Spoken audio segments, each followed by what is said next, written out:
Hey there, welcome back to the channel. Today I'll be talking about something that I haven't really talked about, or I have refrained myself from talking about. And just in case you're wondering, don't worry, I won't be talking about how an iron my shirt is, nor I'll be talking about Trump indictment, nor I'll be talking about mass shooting and racism in America.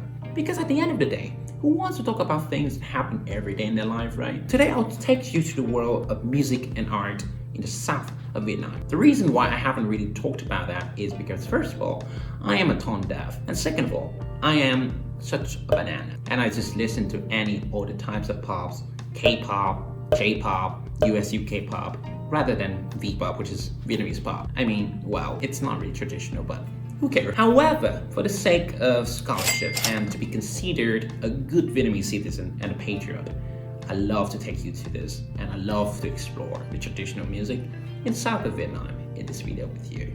First, let's talk about the most popular type of traditional music in the south of Vietnam, which is Đơn Ca Tài Tử.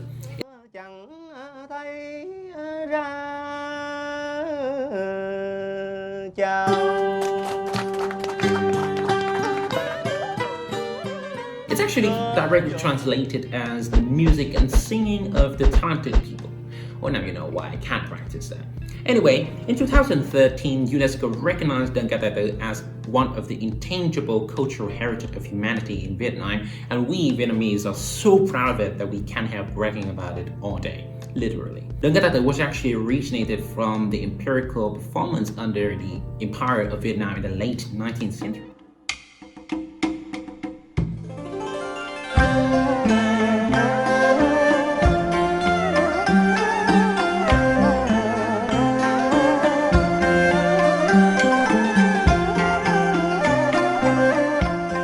Here's a fun fact. The Empire of Vietnam was located in Hue, while Đơn Ca Tài Tử was popularized in the South Vietnam. The reasons for that is actually in 1885, when the Empire of Vietnam lost to the French, Nguyễn Quang Đại, one of the most talented and greatest musicians under the king, sought refuge with all the imperial functionaries to the south of Vietnam, where they were exposed to different traditional, diverse music culture there, and actually that's when empirical music was mixed with traditional music in the South Vietnam, hence Đơn Ca Tài Tử. Well, originally, Đơn Ca Tài Tử was performed by the combination of 4 different instruments, or in Vietnamese called tứ tụy, đàn tranh,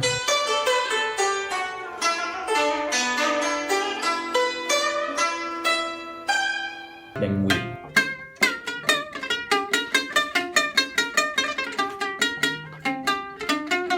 đàn nhị,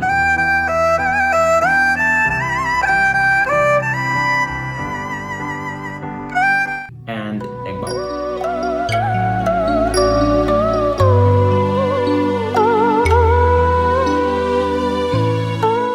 But eventually people added more instruments such as guitar and flutes to make it sound better, and I would say that it's become pretty much flexible now. The only thing that goes wrong with Đơn Ca Tài Tử is grand piano, so don't try that, guys. It's cursed. Well, what makes Đơn Ca Tài Tử special lies in the fact that its lyrics focus on the daily activities of people who live in the south of Vietnam and are written in the southern dialect, with the kind of mixture of the ancient works that we don't normally use on our daily basis. Thus, helps people in the past to express themselves through singing, to show how they view the world, how they view certain things that happen around them. Technically, they can sing about anything from how they view the world, how they love their husband, how they love the family, how they have to sacrifice for their family, anything but politics. And this rule also applies to the modern music in Vietnam, sadly. I mean, you know, we're commies, you can't mess with us, right? That's part of your communistic game.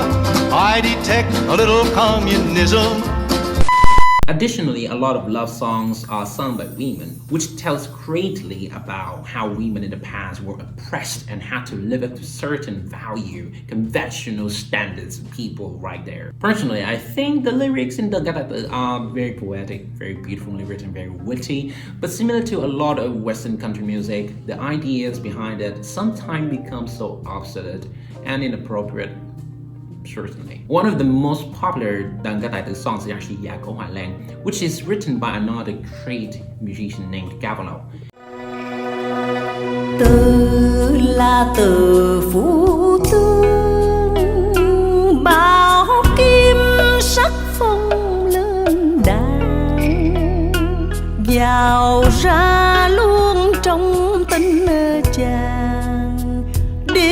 năm cánh mơ. Yago Hai Lang tells us a very emotional, touchy story of a wife who waits very patiently for her husband to return home safely from the battlefield, which is kind of opposition of Melinda Trump. Yago Hai Lang has been sung by hundreds and thousands of people in Vietnam during weddings and ceremonies, and for any Vietnamese friends of mine out there, if you come to my wedding, please don't sing this. I'm sick of it. I just think it's so sad, Sing Shake It Up, please. Yeah, for real. Moving on to the second most popular type of traditional music in South Vietnam, and it's also the one that my grandmother used to listen to a lot, and that is cải lương, which is directly translated as reformed opera, and it literally means it. Ghe chiếu Cà Mau đã cắm sào trên bờ kênh ngã bãi, sao cô gái năm xưa chẳng thấy ra.